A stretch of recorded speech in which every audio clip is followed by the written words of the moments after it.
বৈশাখী টেলিভিশনের নিয়মিত আয়োজন ইস্পাহানি মির্জাপুর 0 আওয়ারে আপনাদের সাথে স্বাগত জানাচ্ছি। আমি জিয়াউল কবির সুমন, আর আমার সাথে আজ স্টুডিওতে দুজন অতিথি উপস্থিত আছেন। আমার বামে আছেন মোহাম্মদ ফখরুল ইসলাম, চেয়ারম্যান ফারিস্ট ইসলামী লাইফ ইন্স্যুরেন্স কোম্পানি লিমিটেড, এবং তার সাথে আছেন আব্দুল মান্নান, সিনিয়র যুগ্ম আহ্বায়ক, সৌদি আরব পশ্চিমাঞ্চল ও সভাপতি, সৌদি আরব পশ্চিমাঞ্চল যুবদল বিএনপির।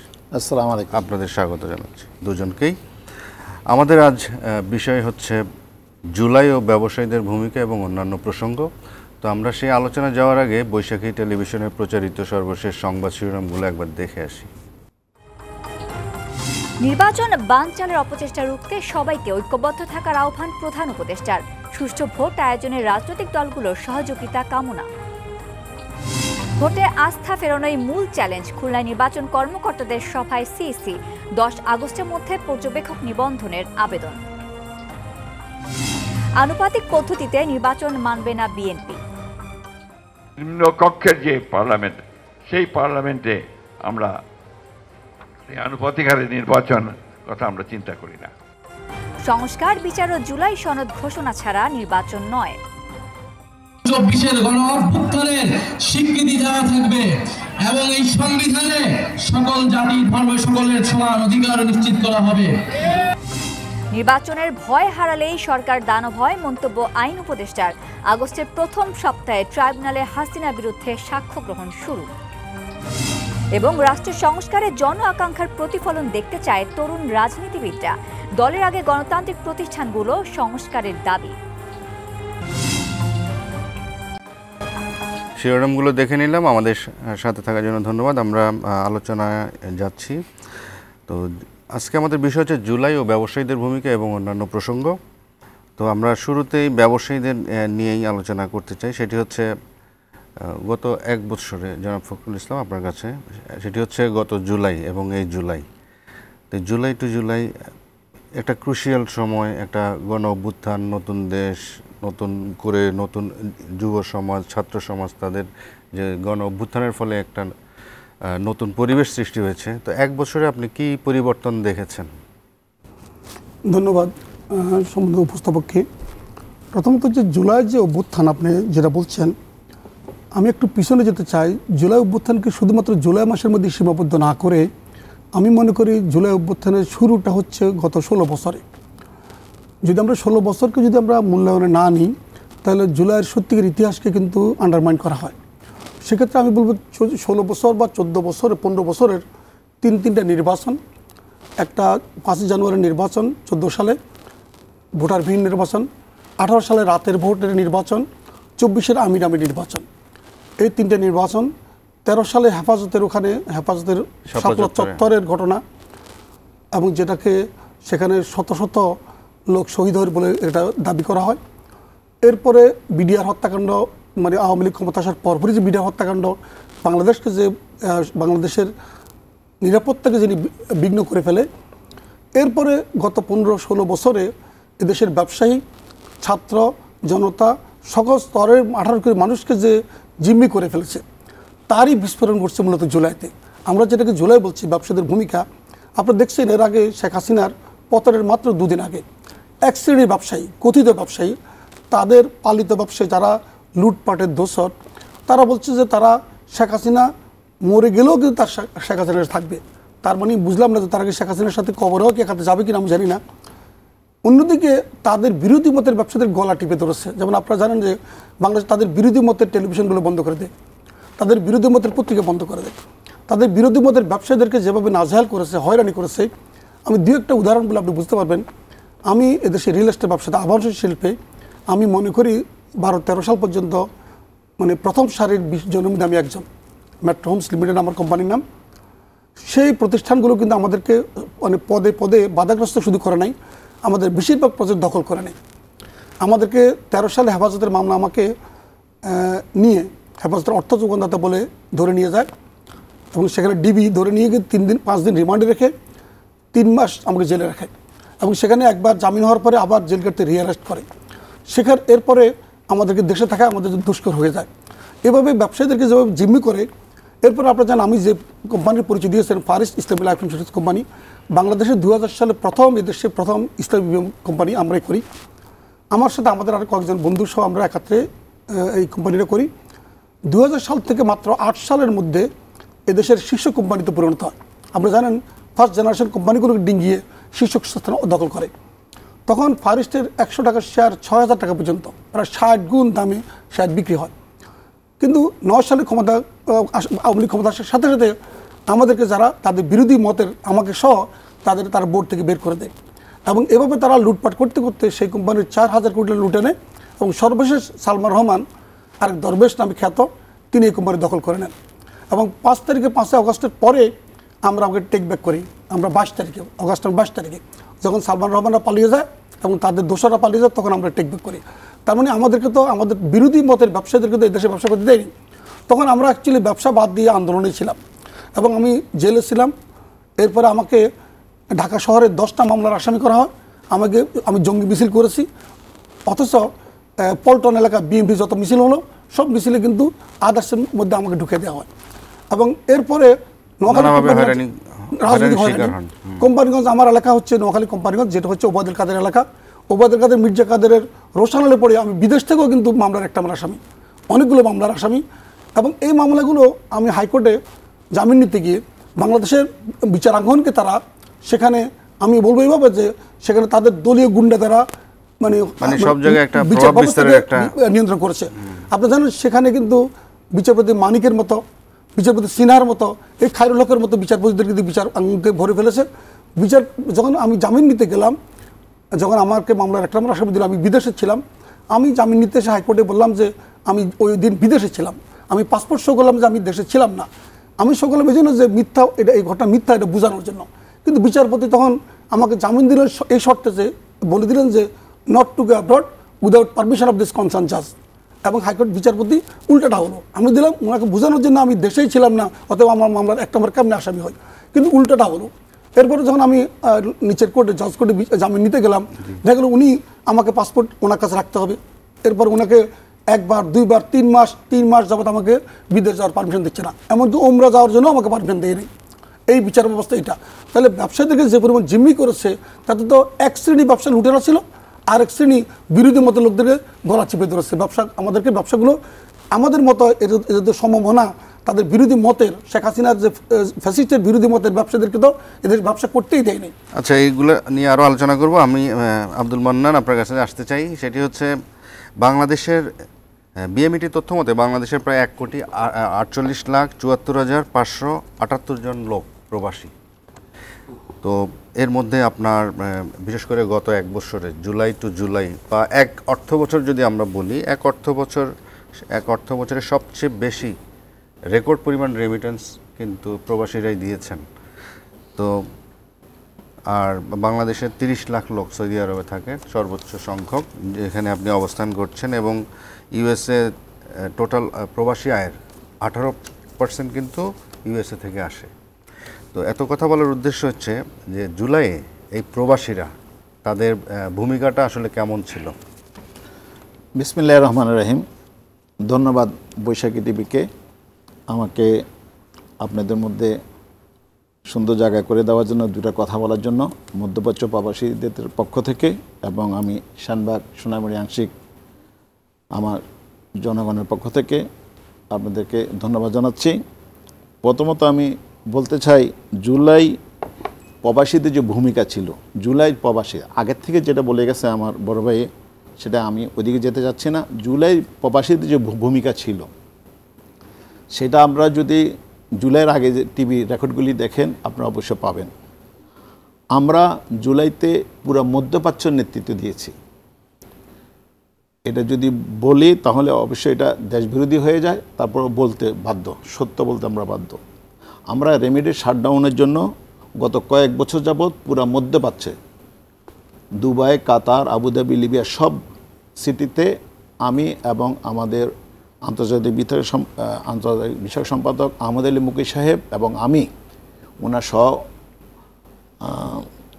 সহকারী হিসাবে আমরা মধ্যপ্রাচ্যে পুরাটা প্রতিটা ভিলাতে, কোম্পানিতে, দোকানে, মার্কেটে গেছি আমরা ওয়ানলি ফর রেমিডেন্স শাটডাউন করার জন্য।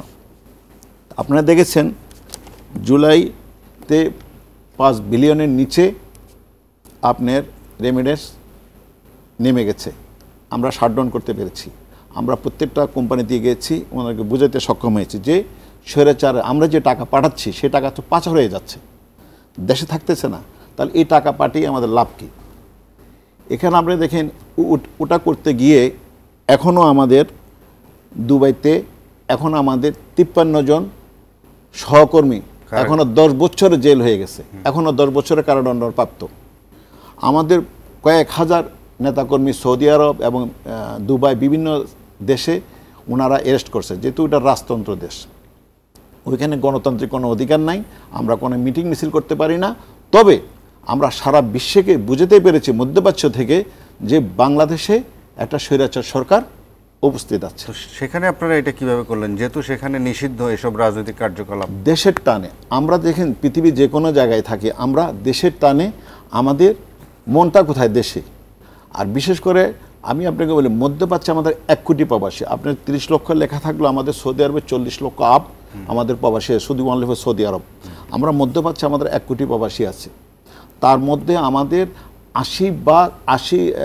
80 লক্ষ প্রবাসী হলো বিএনপি মানা, যারা বিএনপি সমর্থক এক নামে, ওনারা সবাই একত্রিত হতে পেরেছে বলে আমরা আজকে 5 বিলিয়নের নিচে আমরা রেমিডেন্স শাটডাউন করতে পেরেছি।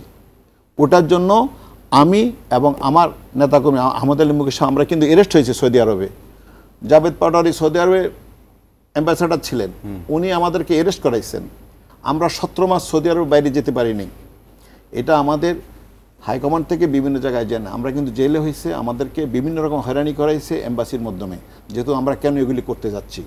সেখানে আমাদের প্রবাসীদের যে ভূমিকা সেটা আপনাদের সামনে। সেটা কি আপনারা সাধারণ যারা প্রবাসী ছিলেন সবাইকে সম্পৃক্ত করতে পেরেছেন, না শুধু যারা রাজনীতি করতেন বা রাজনৈতিক সচেতন ছিলেন তাদেরকে নিয়ে? আমরা যারা সাধারণ যারা চাকরিজীবী তারা তো সম্ভব না, আমরা যারা ব্যবসায়ী ছিলাম, যারা রাজনীতির সাথে সম্পৃক্ত ছিলাম, আমরাই উদ্যোগ নিয়ে এবং আমাদের নেতার অনুমোদন নিয়ে আমরা পুরো মধ্যপ্রাচ্যে আমরা মিটিং করেছি, জায়গায় জায়গায় গেছি, কোম্পানিদের ক্যাম্পে গেছি, দোকানে গেছি, ব্যবসায়ী প্রতিষ্ঠানে গিয়ে আমরা কিন্তু এগুলি করার সক্ষম হয়েছে। কিন্তু একা না, আমরা বিভিন্ন আমাদের প্রত্যেকটা জেলাতে প্রত্যেকটা দেশে আমাদের কমিটি আছে, আমাদের প্রত্যেকটা কুয়েতে আমাদের কমিটি আছে, দুবাই কমিটি আছে, বাহরাইন কমিটি আছে, কাতার কমিটি আছে, প্রত্যেকটা দেশে আমাদের কমিটি আছে। যেহেতু নেতৃত্ব থাকার কারণে আমরা সবাই একত্রিত হতে পেরেছি। এই নেতৃত্ব যদি না থাকতো তাহলে কিন্তু আমরা এতটুকু এত সহজ হতো না। এখানে আপনি আরেকটা জিনিস আপনাকে ইয়ে করে যে যেহেতু আমাদের ভারপ্রাপ্ত চেয়ারম্যান প্রবাসী হওয়ার কারণে উনি কিন্তু মধ্যপ্রাচ্যকে উনি আজ থেকে 20 বছর আগে টার্গেট করেছে মধ্যপ্রাচ্যকে, যেখানে আমাদের মধ্যপ্রাচ্যে 1 কোটি প্রবাসী বলছে আপনাকে। 1 কোটি প্রবাসীর মধ্যে যদি আমাদের 80 লক্ষ প্রবাসী বিএনপি মানা হয়, যে 80 লক্ষ প্রবাসীর যদি একটা প্রবাসীর 5টা করে ভোট হয় ওনার পরিবারের, তাহলে 4 কোটি ভোট মধ্যপ্রাচ্য থেকে আসবে। আমাদের বাংলাদেশের ভোটার কিন্তু মোটামুটি 12 কোটি, গতবার যে সরকার ইলেকশন করছিল অবৈধ সরকার, সেখানে 12 কোটির মোটামুটি একটা আশেপাশে, কিন্তু আমাদের 1/3 ভোট কিন্তু মধ্যপ্রাচ্যের সহযোগিতা কিন্তু আগামীতে বাংলাদেশ জাতীয়বাদী দল বিএনপির পক্ষে আসবে। এই জন্যে উনি আমাদেরকে ওইখানে প্রচুর কাজ করার সুযোগ করে দিয়েছিলেন। আচ্ছা, আপনার সাথে আরও আলাপ করব। জনাব ফখরুল ইসলাম, আপনি যেটা বলছিলেন যে ব্যবসায়ীদের নানাভাবে হয়রানি করা হয়েছিল, বা তো সেটা নিয়ে আমরা একটা প্রতিবেদন করেছি, সেটা একটু দেখে আসি এক ফাঁকে।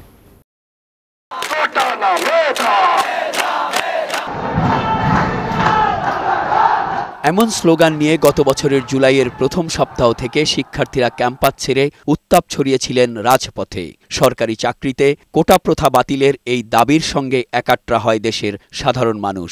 একসময় জনগণের ক্ষোভ আর ঘৃণা ফুঁসে ওঠে, রূপ নেয় গণ আন্দোলনে। বিক্ষোভ ছড়িয়ে পড়ে সর্বত্র, অগ্নিগর্ভ হয়ে ওঠে দেশ। গণ অভ্যুত্থানের চূড়ান্ত ক্ষণে 22 জুলাই ছাত্র জনতার বিরুদ্ধে অবস্থান নিয়েছিলেন আওয়ামীপন্থী ব্যবসায়ীরা।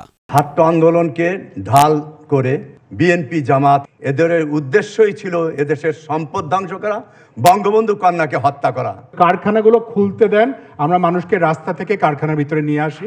আজকে থেকে আপনারা সীমিত পরিমাণে শুধু ইমেল চালু করে দেন। অর্গানাইজ ক্রাইম একটা ক্রিমিনাল অ্যাক্ট, আমরা এটাকে সবাই মিলে হেড করতে হবে। আমরা আশা করব সরকারের গোয়েন্দা সংস্থা এবং সরকারের গুরুত্বপূর্ণ যারা আছেন দায়িত্বে তারা এই বিষয়গুলি নিশ্চয়ই উদ্ঘাটন করবেন এবং তাদের বিরুদ্ধে প্রয়োজনীয় ব্যবস্থা নেবেন। আমরা সব সময় মাননীয় প্রধানমন্ত্রী আপনার সাথে ছিলাম, আপনার সরকারের সাথে ছিল, এখনও আছি, ভবিষ্যতে ইনশাআল্লাহ এই ব্যবসায়ী সমাজ আপনার সাথে থাকবে। আমাদের এই সন্ত্রাসী এই জঙ্গি বাহিনীকে ধ্বংস করতে হবে। আন্দোলন দমাতে পুলিশকে আরও কঠোর হওয়ার পাশাপাশি গুলি ছুড়তেও পরামর্শ দেয়া সেই ব্যবসায়ীরা এখন ভোল পাল্টাচ্ছেন। গণ অভ্যুত্থানের পর সুযোগ সন্ধানী এসব ব্যবসায়ী নিজেরাই টিকে থাকতে বিভিন্ন রাজনৈতিক দলের আশ্রয়ে যাচ্ছেন। আশ্রয় দেওয়ার প্রবণতায় ক্ষোভ সৃষ্টি হয়েছে জনমনে। বিষয়টিতে অসন্তোষ জানালেন ব্যবসায়ীদের শীর্ষ সংগঠন এফবিসিসিআইয়ের সাবেক সভাপতি আব্দুল আওয়াল মিন্টু। স্বার্থান্বেষী গোষ্ঠীর সদস্য যারা ব্যবসা থেকে বেশি দালালি করে, সবাই তাদেরকে চিনে। আমি আশা করি আমাদের দল বলেন বা অন্যান্য রাজনৈতিক দল বলেন, তারা আগে যে পৃষ্ঠপোষকতা পাইছে গত সরকার থেকে, সেরকম পৃষ্ঠপোষকতা যেন দেওয়া না হয়। যদি দেয় তাহলে গত সরকারের অবস্থা যাই হয়েছে, ভবিষ্যতে যে সরকার আসবে তাদেরও একই অবস্থা হবে।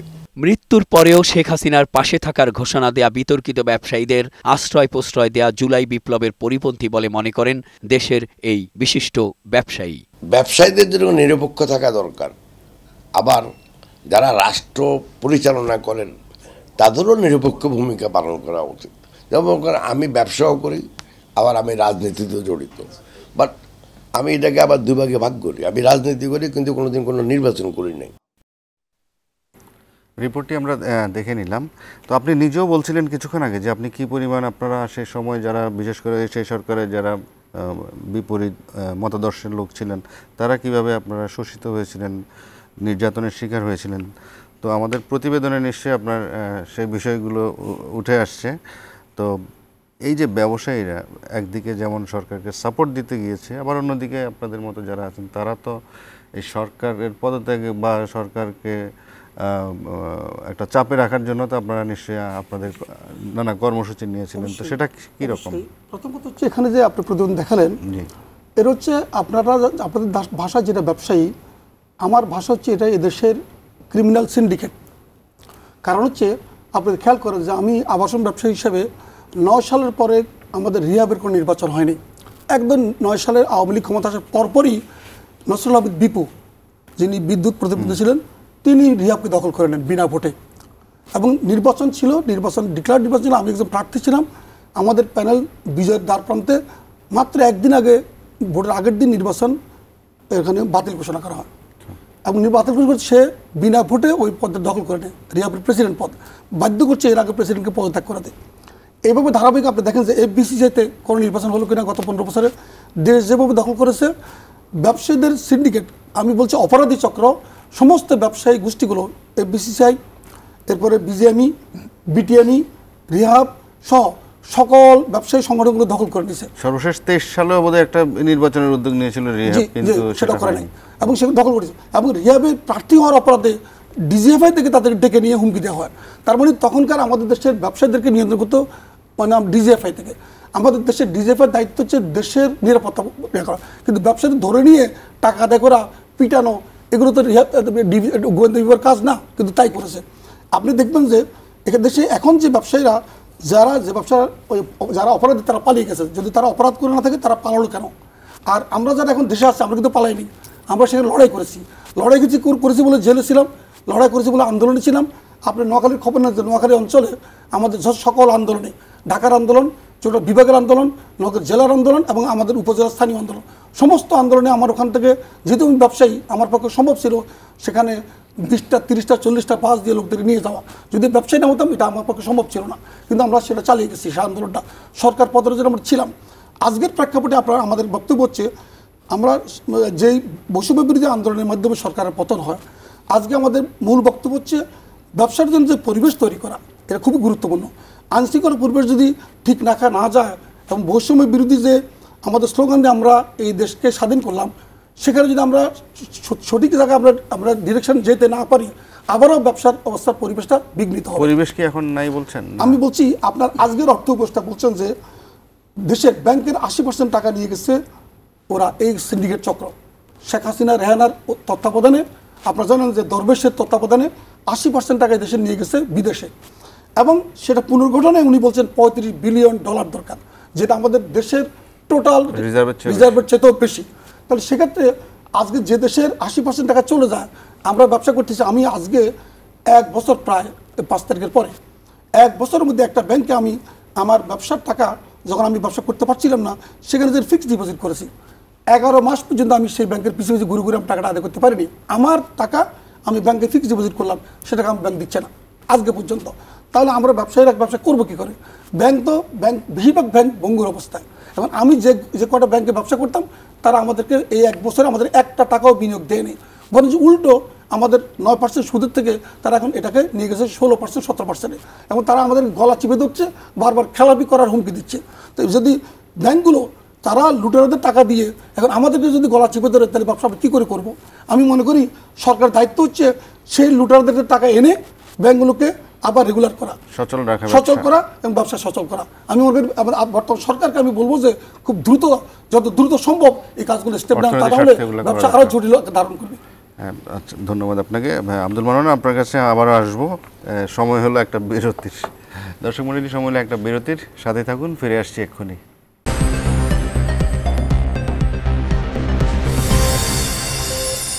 বিরতির পর আবারও ফিরে এলাম ইস্পাহানি মির্জাপুর 0 আওয়ারে। আমাদের সাথে থাকার জন্য ধন্যবাদ। তো জনাব আব্দুল মান্নান, আপনার কাছে যেটি জানতে চাই সেটি হচ্ছে, বিশেষ করে জুলাই আগস্টের শেষের দিকে যখন আন্দোলন তুঙ্গে, সেই সময় আপনাদের প্রবাসীদের, বিশেষ করে যারা চাচ্ছিলেন দীর্ঘদিনের যে চাওয়াটা, সেই সময়কার উত্তেজনা বা উত্তেজনাকর পরিস্থিতি সম্পর্কে যদি কিছু বলেন। আমি প্রথম আপনার সাথে আর একটু চেয়ে নিচ্ছি, আপনাকে 1 মিনিট সময় বেশি চেয়ে নিচ্ছি। আমি আপনাকে প্রথম এটা বলতে চাচ্ছি, বর্তমান যে ব্যবসায়ী, যে আমার ব্যবসায়ী বড় ভাইকে যে কথাগুলি জিজ্ঞেস করছেন, ব্যবসায়ীদের অর্থনৈতিক অবস্থা বাংলাদেশের কতটুকু রয়েছে, সেই সাথে আমার 1 মিনিট আমি যোগ করব। সেটা হলো যে দেখেন, যেখানে 5 বিলিয়ন ছিল রেমিডেন্স, সেখানে বর্তমানে নিউজে গত থার্সডে লাস্ট নিউজে $32 বিলিয়ন সেখানে বাংলাদেশে রেমিডেন্স আসছে। যে বাংলাদেশে প্রবাসীদের রেমিডেন্সে আজকে ব্যাংক সচ্ছল, বাংলাদেশের অর্থনীতি সচ্ছল, এবং যেখানে আপনি ইম্পোর্ট এক্সপোর্ট করতে আপনি ডলারের রিজার্ভ আছে আপনার বাংলাদেশে, এবং বিভিন্ন যে গত 17 বছর লুটপাট করে যেসব টাকা ঋণ করে আছে, সেই ঋণ প্রবাসীদের টাকা দিয়ে আমরা বিশ্ব ব্যাংকে ঋণগুলো হচ্ছে। অথচ দেখেন এই প্রবাসীদেরকে আপনারা কতটুকু মূল্যায়ন করছেন। প্রবাসীদের যেগুলি আমি একটু আগে আপনাকে যে কথাগুলি বলছিলাম, যে প্রবাসীদের নিয়ে যে প্রবাসীরা যুদ্ধ করছে আন্তর্জাতিকভাবে, যেখানে বাংলাদেশে তো মুখ খুলতে পারতো না, কিছু বললে বিএনপি বলে উঠাই নিয়ে যেত, ঠিক আছে, সেখানে আমরা প্রবাসীরা কিন্তু ইউরোপ বলেন, আমেরিকা বলেন, প্রত্যেকটা এম্বাসি, প্রত্যেকটা দেশে গিয়ে আমরা মিটিং করছি, মিছিল করছি, আমরা জানানো দিতে পারছি যে আমরা বাংলাদেশে একটা স্বৈরাচার সরকার আছে। সেখানে আমাদের প্রবাসীদের রেমিডেন্সে, যেখানে আজকে বাংলাদেশের অর্থনৈতিক শক্তিশালী অবস্থা আছে, সেই অর্থনৈতিক যারা বর্তমান সরকারও আছে, ওনারা আমাদের প্রবাসীদের জন্য অনেক কিছু বলে যাচ্ছেন, কিন্তু অ্যাকচুয়ালি সত্য কথা বলতে এখন পর্যন্ত প্রবাসীদের ভোট দেওয়ার যে অধিকারটা এখনো পরিপূর্ণ করেনি, তার মানে অনগোয়িং প্রসেসে আছে। এটা তো 2000 এয়ারপোর্টে একটা প্রবাসী কল্যাণ ডেস্ক আলাদা একটা চালু হয়েছে। না, আপনি শোনেন, আপনি সমুদ্রের ভিতরে আপনি যদি একটা শস্য ফেলে দিয়ে বলেন এটা খুঁজে বের করা যেত, এটা তো কোনো, যেখানে যারা বাংলাদেশের যেখানে এক কথা বলছি, প্রবাসীদের রেমিডেন্সের টাকায় আপনি বাংলাদেশ শক্ত অবস্থায় আছে, সেখানে আপনি একটা শস্য বাড়াবো, আপনি একটা আমাকে কপি হাউস একটা করে দিয়ে আপনি প্রবাসীদেরকে সুযোগ করে দেন প্রবাসী যাওয়ার জন্য, সেটা তো আমরা করতেছেন না। উপদেষ্টা কিন্তু বলেছেন যে প্রবাসীরা দেশ গড়ার কারিগর, মুখে বলেছেন। আমাদের জন্য কি করেছেন সেটা আমাদেরকে দেখাই দেয়। আমাদের প্রবাসীদের এমন কিছু চাওয়া পাওয়া নেই। প্রবাসীরা চাচ্ছে বাংলাদেশ ভালোভাবে এগিয়ে যাক এবং শান্তিপূর্ণভাবে, এবং যারা আগামীতে নেতৃত্ব আসবে, বাংলাদেশ জাতীয়বাদী দল ইনশাল্লাহ আগামীতে নেতৃত্বে আসবে, আমরা প্রবাস থেকে, বাংলাদেশ থেকে আমাদেরকে প্রবাসীদেরকে যদি ভোট অধিকার দেয়, তাহলে সেটা আমাদের দেশের উপকার হবে নাকি। আমরা ভোট অধিকার প্রয়োগ করে আমরা যাচাই বাছাই করে নিতে পারবো কাকে আমরা আগামীতে সংসদে নেব, কারা দেশ পরিচালনা হাত বেড়িয়ে দিবে। সেখানে আমাদেরকে মৌখিক ছোট্ট একটা কপি শপ দিয়ে আপনি স্যান্ডউইচটা খাবে আমাকে বুঝ দিয়ে দিচ্ছেন, আর আমার হাজার হাজার কোটি টাকা আপনারা এখনও যে 5 স্টার হোটেলে যে থাকতেছেন বসতেছেন। প্রবাসী মন্ত্রণালয় কী কাজ? প্রবাসী মন্ত্রণালয় আমাদের জন্য কি কি কাজ করে? উনি বুঝতে পারছে একটা প্রবাসী যখন প্রবাসে যায় ওনার কতগুলো কষ্ট নিয়ে যায়।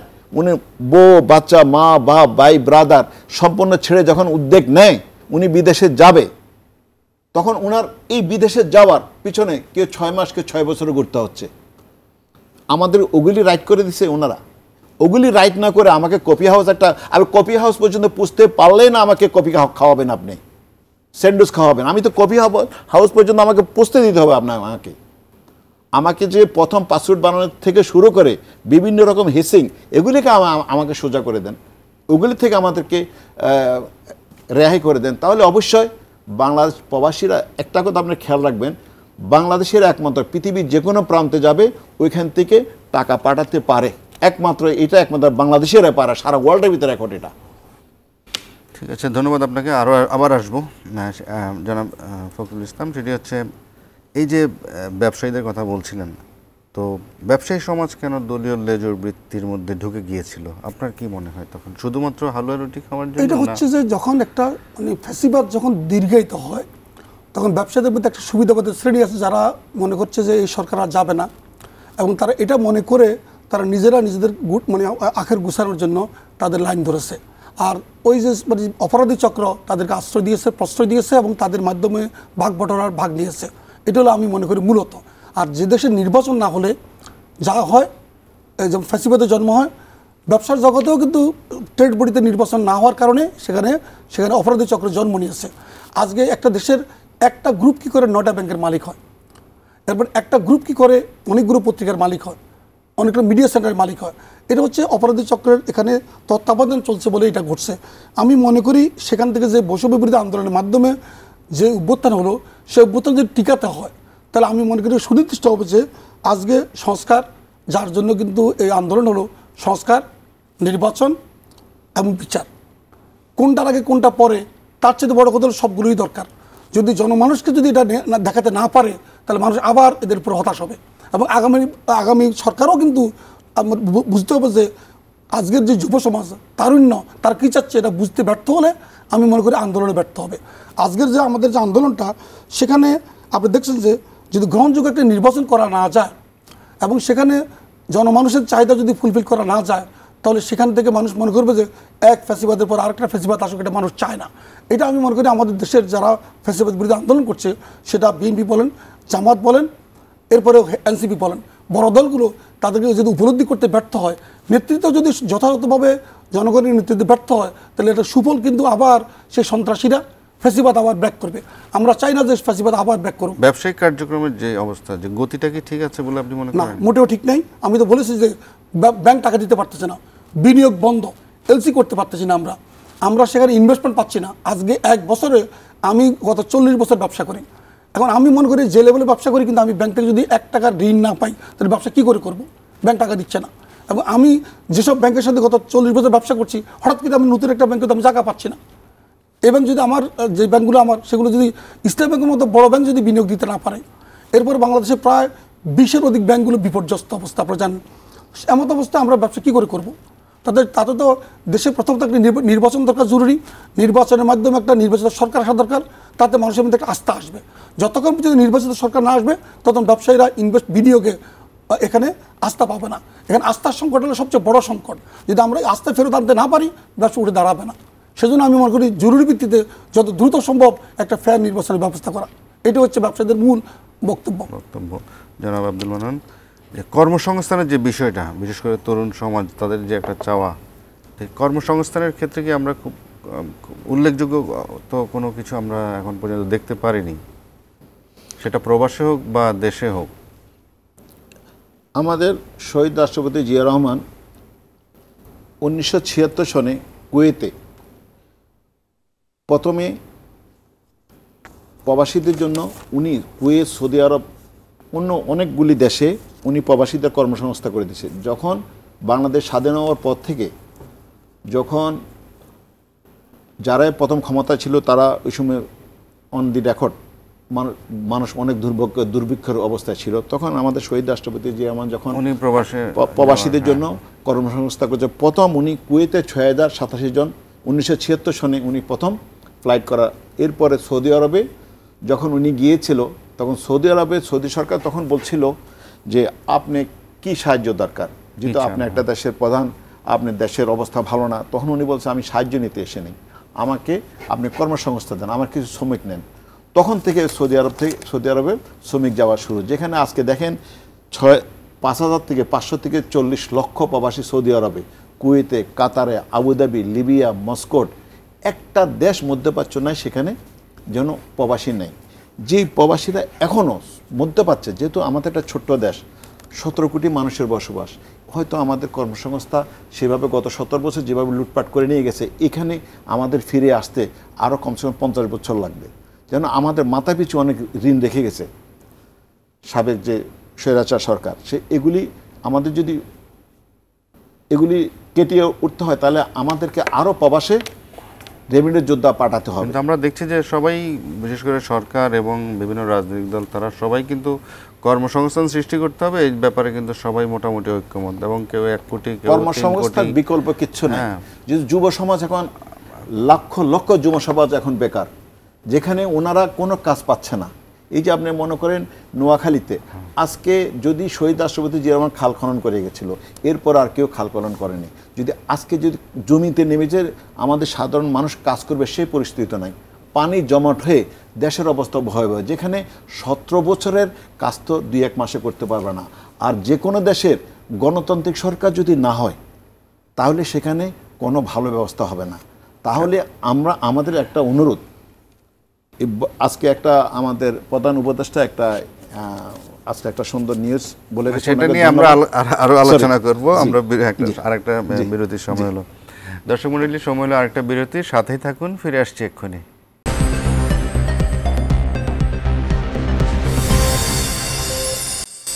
বিরতির পর আবারও ফিরে এলাম ইস্পাহানী মির্জাপুর 0 আওয়ারে। আমাদের সাথে থাকার জন্য ধন্যবাদ জনাব ফখরুল ইসলাম। আমরা অন্য প্রসঙ্গে যাই, সেটি হচ্ছে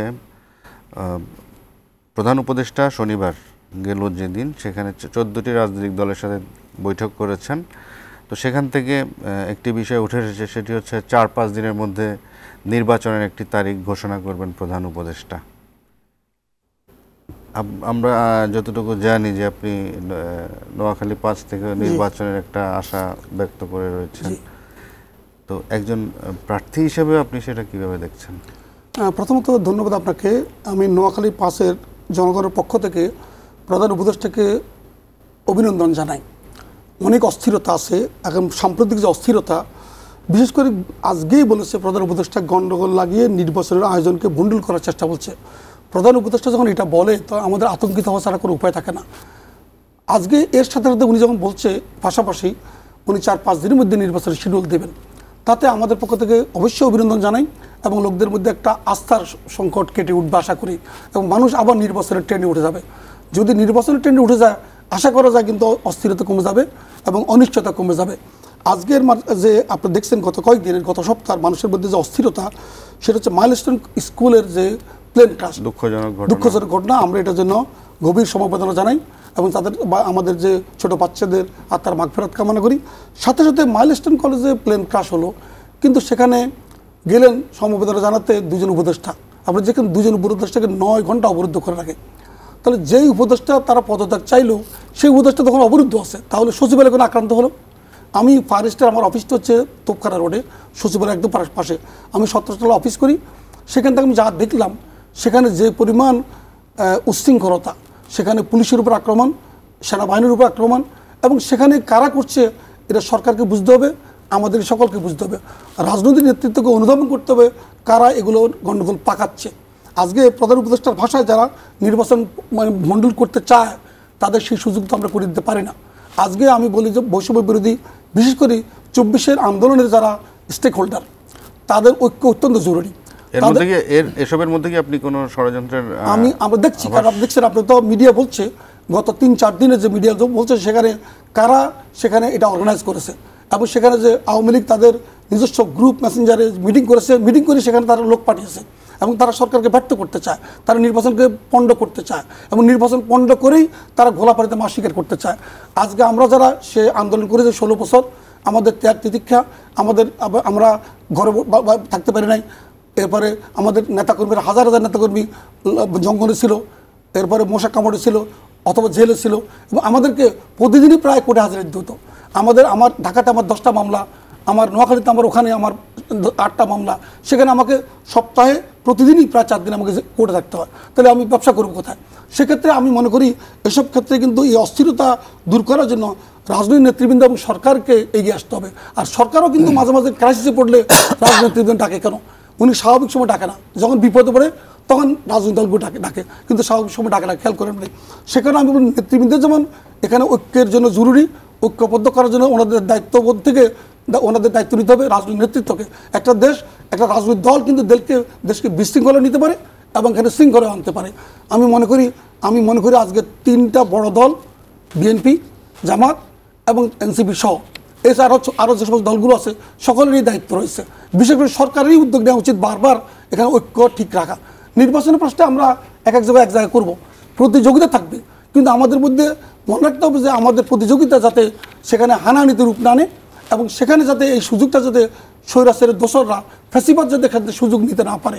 আমি মনে করি যদি এভাবে আমরা নির্বাচনের দিকে চলে যেতে পারি এবং নির্বাচনের মাধ্যমে স্বৈরাচারকে ভোটের মাধ্যমে জবাব দিয়ে আমরা সেখানে একটা শান্তির আমরা বাংলাদেশ তৈরি করতে চাই, যদি আমরা সেটা পারি আশা করা যায় ইনশাআল্লাহ আগামীর বাংলাদেশ অত্যন্ত উজ্জ্বল হবে, আমরা সে আশাবাদ রাখতে চাই। ধন্যবাদ আপনাকে জনাব আব্দুল মান্নান। আমরা যতটুকু জানতে পেরেছি আপনি সেনবাগ থেকে নির্বাচনের প্রস্তুতি নিচ্ছেন। তো এই যে নির্বাচনের একটা রোডম্যাপ প্রধান উপদেষ্টা ঘোষণা করবেন, আপনার প্রস্তুতি কি আর প্রবাসীদের চাওয়া পাওয়াটা কি আসলে এবার? ধন্যবাদ আপনাকে। প্রধান উপদেষ্টাকে তো আজকে তো ধন্যবাদ সারা বাংলাদেশের মানুষই জানাচ্ছে, সে সাথে আমিও জানাচ্ছি। সেখানে আমি একটা জিনিস যোগ করতেছি, আমরা প্রবাসে থাকলেও আমরা কিন্তু গত 20 বছর যাবৎ প্রবাসী থেকে রাজনীতিও করেছি, দেশের সাধারণ জনগণের সবারই খবর রেখেছি। আমাদের যারা গত 17 বছর দল থেকে অনেক রকম সহযোগিতা পাইনি, আমরা তাদেরকে সহযোগিতা করেছি। দলের যারা গত 17 বছর নির্যাতিত ওদের পাশে আমরা দাঁড়িয়েছি। আমি বিশেষ করে সেনবাগ এবং সোনাইমুড়ি আংশিক সকল জনগণের সাথে গত 17 বছর জিল জুলুম থেকে যতটুকু সম্ভব আমার পক্ষ থেকে আমি করেছি। এখানে আমাদের চাওয়া পাওয়ার কিছু নেই। আমাদের চাওয়া হলো এই যে দেশে এবং বিদেশে আন্তর্জাতিক যে ষড়যন্ত্র চলছে, এই ষড়যন্ত্রকে মোকাবেলা করেই আমরা আগামী নির্বাচনকে আমরা জয় করতে হবে।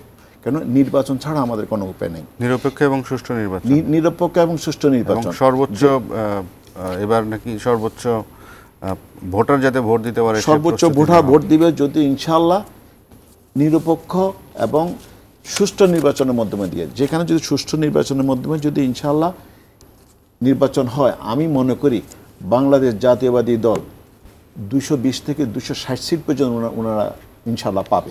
আমার এতটুকু। কিন্তু কিছুদিন আগে এনসিপির এক নেতা তিনি বলেছিলেন যে 300 আসনে তারা জয়লাভ করবেন। আমরাও মনে করি একটা শক্তিশালী বিরোধী দল বাংলাদেশে আসুক সংসদে। আমাদের বাংলাদেশ জাতীয়বাদী দল সবসময় চাচ্ছে যে আমাদের সমালোচনা করার জন্য আসুক। ওনারা যদি 300 সিট পায় আমরা ওয়েলকাম জানাবো, কোনো সমস্যা নেই। তবে গণতান্ত্রিক প্রক্রিয়া আসুক, গণতান্ত্রিক প্রক্রিয়া এসে সুষ্ঠু নির্বাচনের মধ্যে নিয়ে যাক, আমরা এটার বিপক্ষে না। ওনারা যদি ভাঙা ঘরে যদি চাঁদ দেখে তাতে দোষের কিছু না, চাঁদ দেখতে পারে। ঘর যেহেতু ভাঙা, চাঁদ দেখা যাবে, এইখানে আমাদের দ্বিমত কিছু নাই।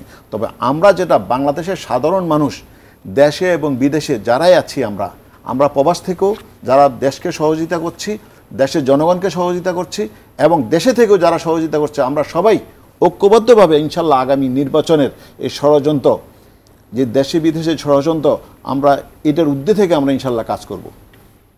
আপনাকে ধন্যবাদ। সময় প্রায় শেষের দিকে। জনাব ফখরুল ইসলাম, সেটি হচ্ছে ইতিমধ্যে ট্রাম্প একটা শুল্ক সেটা ঘোষণা করেছেন, সেটি হচ্ছে 37 থেকে 35-এ নিয়ে আসছেন। তো 28 জুলাইয়ের পরে কিন্তু এই যুক্তরাষ্ট্রমুখী যে জাহাজগুলো যাবে সেটা এই নীতির আওতায় পড়ার সম্ভাবনা বেশি। তো সব মিলিয়ে এই কর্মসংস্থান বা এই অর্থনৈতিক যে স্লট সেটাকে আরও গিয়ার আপ করার জন্য কি করা দরকার? আপনি জানেন যে আমাদের দেশের রিমিটেন্সের সর্বোচ্চ জায়গা হচ্ছে এক্সপোর্ট থেকে, বিশেষ করে গার্মেন্টস থেকে, এবং এটা গার্মেন্টসের বড় অংশ এক্সপোর্ট হয় আমেরিকাতে।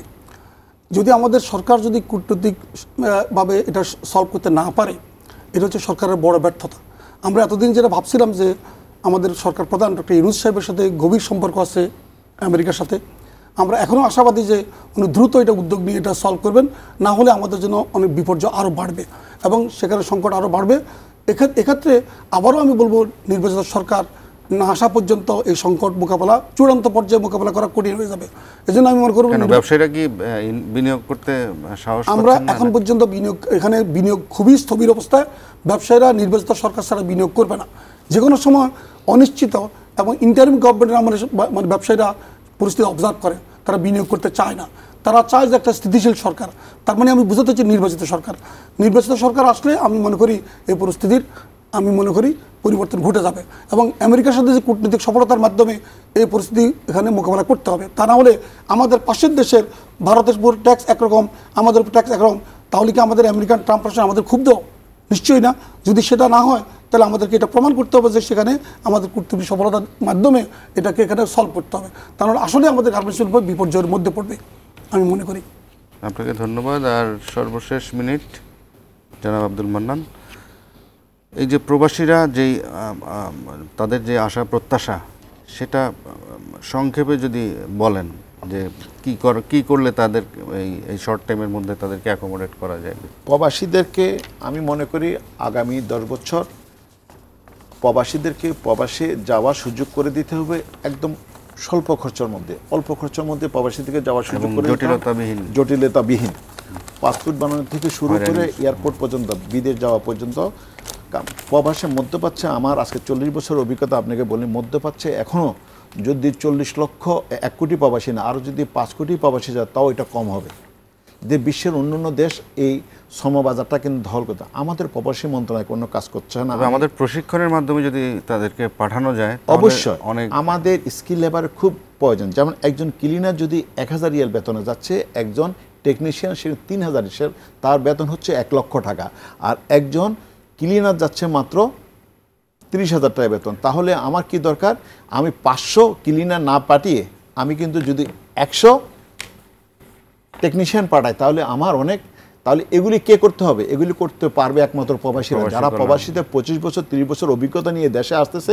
উনাদেরকে চুক্তিভিত্তিক প্রবাসী মন্ত্রণালয়ে কাজ দিয়ে উনাদের থেকে ডিসিশন নেন কিভাবে প্রবাসে কর্মসংস্থান এবং কিভাবে আমাদেরকে প্রবাসীদেরকে পাঠালে আমরা 2 পয়সা বেশি রেমিডেন্স আনতে পারবো। তাহলে সেটা আমাদের থেকে ডিসিশন নিয়ে করতে পারবো। এখানে যারা বিসিএস ক্যাডারে পাশ করে প্রবাসী মন্ত্রণালয়ে বসে বুঝতে পেরেছি, আমার মনে হয় না কিছু করতে পারবে। আমরাও আশা করব যে প্রবাসীরা আমাদের দেশের চাকা, দেশের অর্থনীতির চাকা আরও সচল রাখবে এবং সাথে ব্যবসায়ীরা তাদের যেই কর্মসংস্থানের বিষয় সেটিও তারা বিষয়টি দেখবেন। আপনাদের দুজনকে এত রাতের সময় দেওয়ার জন্য ধন্যবাদ। আপনাকে ধন্যবাদ। বৈশাখী টিভিকে ধন্যবাদ। দর্শক মণ্ডলী এই ছিল আমাদের জিরো আওয়ার। আমাদের সাথে থাকার জন্য ধন্যবাদ। শুভরাত্রি।